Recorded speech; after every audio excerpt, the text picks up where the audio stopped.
नमस्ते, आदाब, सत श्री अकाल। मैं तुहाडा निमाणा जिहा कलाकार राणा जंग बहादुर अज तुहाडे नाल मुखातिब हो रहा। मेरे दोस्त ने अकरम उदास जी, जिन्होंने तुसीं बूटा के नाम से भी जानते हो। बहुत अच्छे कलाकार ने, टीवी दे, स्टेज दे ते फिल्मां दे। ते उन्हां दे नाल मिल के ताहिर ख्याल साहब ने लहंदे ते चढ़दे पंजाब दे शायरां दे कलाम ने वो इकट्ठे कीते ने, कलमबंद कीते ने। ते उस किताब का नाम है सांझियां सोचां। सांझियां सोचां दे विच एक किताब दे विच इन्ने शायरां नूं इकट्ठे करके एक बहुत वधिया उपराला कीता है।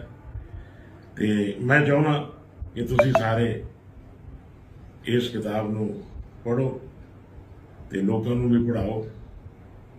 अकरम उदास ते ताहिर ख्याल साहब नूं मैं ये काम करन लई, ये किताब नूं कलमबंद करन लई मुबारकबाद दिंदा। Thank you.